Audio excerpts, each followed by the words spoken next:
Kevad on siis toalillede ümberistutamiseks kõige parem aeg, kui hakkab päike kõrgemalt käima, tekib läbi akende juba rohkem valgust meie tuppa ja toalilli võiks hakata ümber istutama alates veebruari teisest poolest. Märts on siis selleks juba ideaalne ja tuleb üle vaadata kõik oma toataimed, et millises olukorras nad on ja vaadatakse, nad vajavad siis ümberistutamist või mitte. Siin on meil üks draakonipuu, kes on olnud ühes ja samas potis 2 aastat. Et ta ümberistutamist vajab, on nüüd näha sellest, et tema lehed on muutunud heledamaks. On näha, et tal on toitaine puudus. Me oleks võinud teda ka väetada tumeroheliseks ajada, aga ma arvan, et draakonipuude puhul on õigem istutada ta lihtsalt paremasse mulda ja mullad tavaliselt sisaldavad siis väetisi ja toitaineid. See draakonipuu on istutatud plastmassist potti ja ümber selle poti on olnud tal ümbrispott, siis keraamiline. Kui me nüüd seda potti hakkame eemaldama, siis me näeme, et tal on kõik need juured siia allapoole nagu tugevamalt moodustunud, kus ta siis vett on just sellest põhjast rohkem kätte saanud. Nüüd julgelt võime siis selle lahtise mullasid nagu lihtsalt lahti lükata.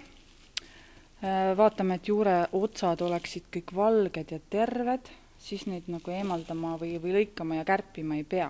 Võtame siis uue poti ma valin plastmassist ja uue poti valime siis eelmisest külgedelt paar sentimeetrit suurema mõlemast küljest.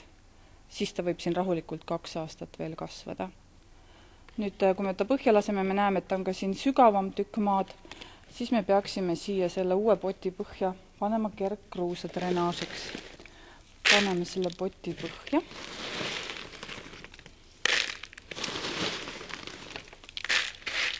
Umbes siis kuni 5 sentimeetrit, mitte rohkem nagu selle poti puhul. Kui on väiksem pot, siis pannakse vähem.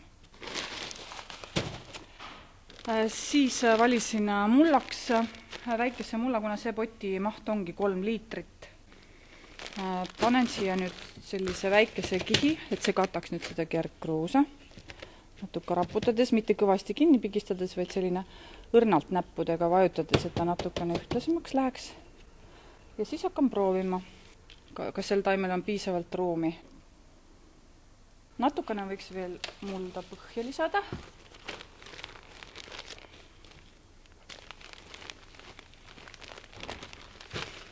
Nii. Panen seda servadesse ja proovin uuesti. Ja lasen vabalt siis need pikad juured siia allapoole mulla sisse vajuda. Ja raputan mulda lihtsalt peale.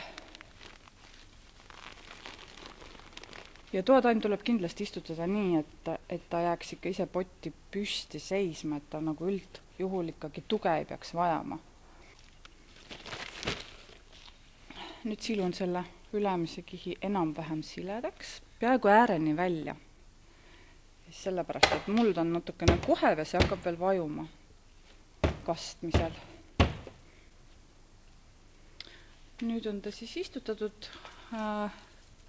Eemaldada võiks ka need kollaseks või pruuniks muutunud vanad lehed, vaadata ta veel üle.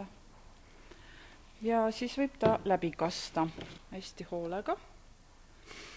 Nii et alustaldrikule kindlasti valguks vesi. Tuleb natukene oodata, et see vesi allapoole nõrguks. Sellise poti peale ma arvan, et läheb siin kuskil liiter vett, et ta korralikult läbi ilusti läheks märjaks. Ja draakonipuude puhul ei pea olema muld kogu aeg niiske, vaid teda kastetakse järgmine kord alles siis, kui muld on peaaegu tahenenud. See tähendab siis seda, et näpuga katsudes me katsume, et muld on peaaegu tundub kuiv. See võib siis järgmine peale nüüd seda istutamist juhtuda kuskil 2-3 nädala pärast, mitte varem. Nüüd selle mullakihi peale võib siis ilu eesmärgil täpselt seda sama kergkruusa siis panna.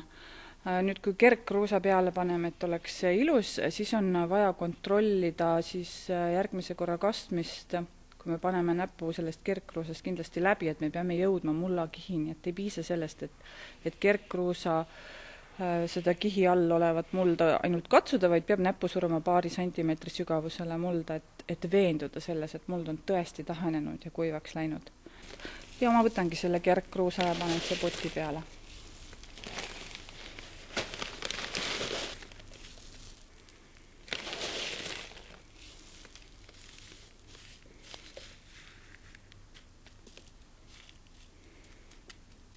Nii, nüüd näeb see pott palju kenam välja ja poole tunni pärast valan selle vee ära ja järgmine kord siis enne kastmist kontrollides, et muld oleks kindlasti tahenenud, pean siis näpusid siis kergkruusast läbi suruma, et ma jõuaks kuskil sentimeetri sügavusele mullani.